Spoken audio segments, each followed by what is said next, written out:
Yeah, this is Pimpin' Mo coming at you with another movie review. I'm gonna talk about Night Patrol.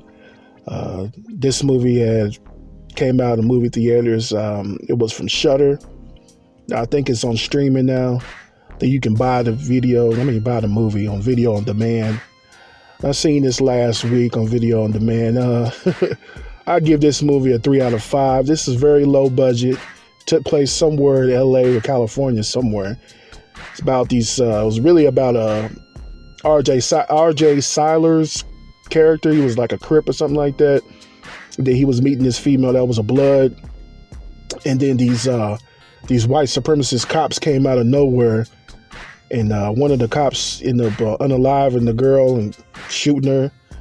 And then the RJ Cyler's character, he was on a bike or whatever, and he just took off. And then, one of the white supremacist police officers was chasing him.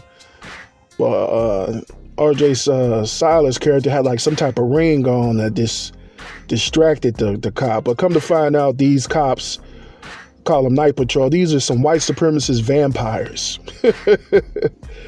I was like, okay, really? These some white supremacist vampire cops called Night Patrol. So basically, it was Justin Long's character. He was trying to infiltrate the Night Patrol and see what happened to his father. But it's come to find out at the end of the movie, his father got turned to a vampire. And for all this time, Justin Long's character thought his daddy was dead. But they come to find out his daddy was a vampire, basically. And his daddy was recruiting all these white supremacist dudes to be vampires.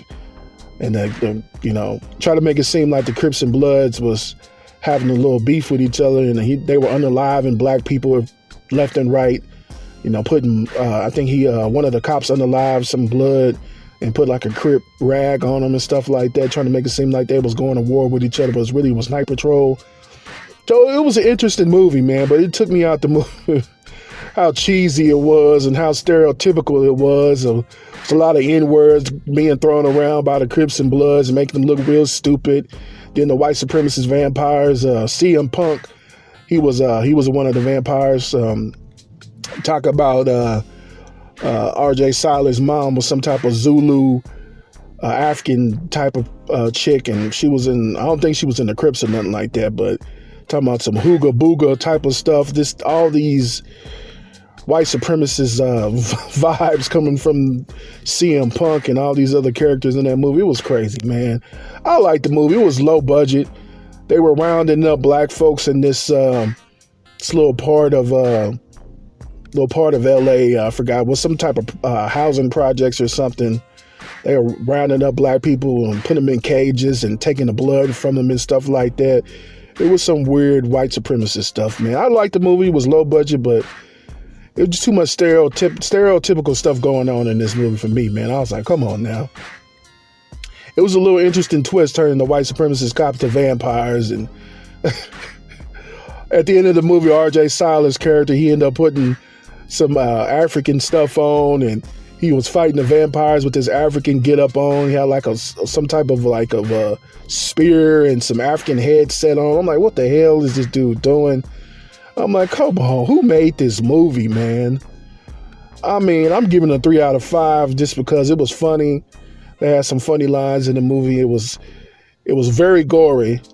And RJ Cyler's character's mother, she didn't play around. She had unalived the cop in broad daylight. I'm like, man, this movie was gory, man. Which I like gory movies, but I'm like, she unalived that cop just like out of nowhere. But she had a son that was a cop, and he was just being like a white ass kisser. He was trying to get in the Night Patrol, but Night Patrol was all white. And he was used to be a Crip himself because his daddy was a Crip or whatever. So he got out of it and tried to be a police officer and trying to kiss white people's ass. And Justin Long's character ended up getting turned to a vampire, and then he ended up biting the guy's brother, and he ended up dying. So he died for nothing.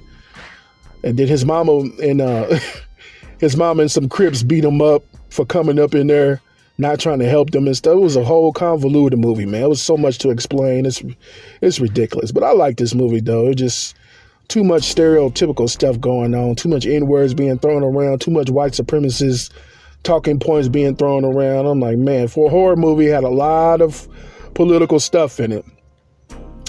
At the end, let me say this: Justin Long's character, he went to some little taco stand with the R.J. Silas brother that was a cop, played by Jermaine Fowler, I think his name is. And then Justin Long's character was speaking Spanish to some of the people that were like on the taco trucks or whatever. He was saying that's the working man's language and stuff like that. I'm like, hold on, man. No, they not throwing this political stuff in with ICE and stuff going on, talking about Spanish is the working man's language. I'm like, okay. That kind of took me out the movie a little bit. That wasn't cool at all. But other than that, I enjoy watching this movie, man. You get some laughs out this movie, man. It's just all that stereotypical stuff going on with the Crips and the Bloods, all the N-words being thrown around, and they saying some crazy stuff, talking about some lizard men, and they would talk about like werewolves. It was crazy. I got to figure out who wrote this movie, man, because this is insane. But I enjoyed it, though. I liked it. Like I said, I give this movie a 3 out of 5. It's been Pimpin' Mo in the Holler.